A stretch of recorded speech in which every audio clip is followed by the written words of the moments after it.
It's hard to believe that it's finally our senior year. I can still remember being in 6th grade, finally a member of the youth group, so ready to be a teenager and start being independent. All the way back in 2005. A lot has changed since then, in the world, in this church, and in each and every one of our lives. Back then, gas prices were still around $2 a gallon, and Bush had just begun his second term.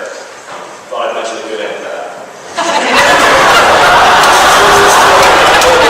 And the youth led by Amerine taught. I myself was a meager 5'0" 6th grader, looking up at the older youth such as Logan here and Erich. For the past few years, while those seniors and others were giving their sermons, I was imagining what it would be like when the time finally came for me to give mine. I can honestly say that now that the time has come, it's a little different than what I'd imagined. I thought that after 18 years I would have some incredible, meaningful things to talk about and an uplifting thing to connect to.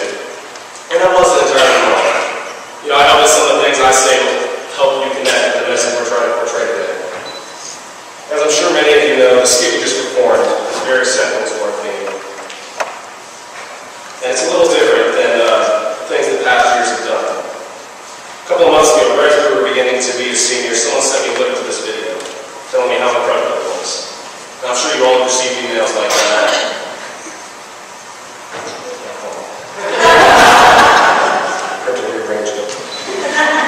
I was saying, I'm sure many of you have received emails like that and are more than a little skeptical of many of them. And I'm the same way. Nevertheless, I pulled it up and began to watch it.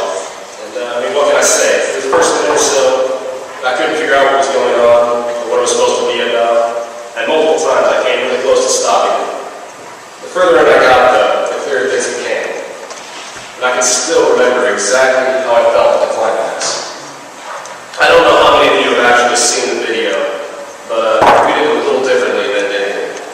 In the video, when the black person, Dad, comes out, they give her a knife. I'm sure you can infer what happens next. Then after that, they hand the girl a gun. If you weren't worried for the girl before, you were at that point. As the music goes on, she holds it to her head and paces along the stage. Then, just as the music shifts, she turns, looks at God, throws down the gun, and runs towards him, only to be stopped by the temptations. I can still remember the goosebumps I got at that point.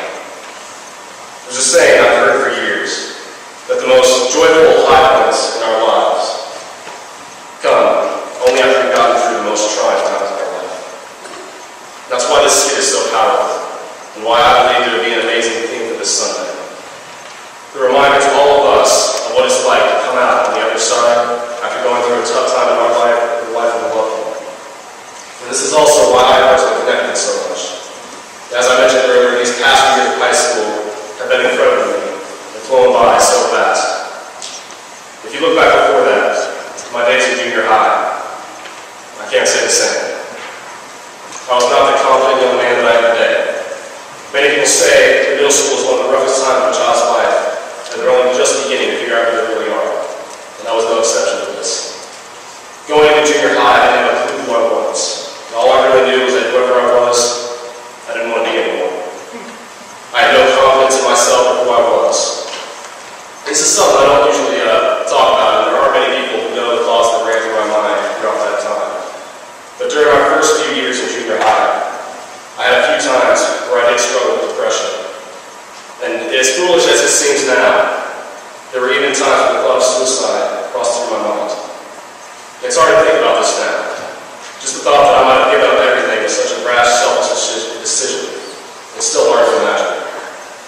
That I might have given up all the friends and relationships I developed in high school. The chance to play baseball and excel at it. The opportunity to pursue the things that I love, whether it been baseball, music, theater, or anything else. The honor of being a nationally recognized scholar, it still amazes me. But I'm sure more than ever now that God was right there with me, making sure that I never came too close to the edge, always right beside me. There's a poem, I'm sure many of you have heard it. It goes like this. One night, a man had a dream. He dreamed he was walking along the beach with the Lord. Across the dark sky flashed scenes of his life. For each scene, he noticed two sets of footprints in the sand. One belonging to him, and the other to the Lord. When the last scene of his life flashed before him, he looked back at the footprints in the sand. He noticed that many times along the path of his life, there were only one set of footprints. He also noticed that it happened at the very lowest and saddest times in his life. This bothered him, and he questioned the Lord about it. Lord, you said that once I decided to follow you, you'd walk with me all the way. Yet I've noticed that during the most troublesome times of my life, there's only one set of footprints. I don't understand why, when I needed you most, you would leave me. The Lord replied, my precious child, I love you and would never leave you. During your times of trial and suffering, when you see only one set of footprints in the sand, it was then that I carried you. Every time I read this, I cannot help but feel comforted. Just knowing that when we are at our weakest and our lowest, that God is right there with us, protecting us and carrying us through when it seems we can't get through alone.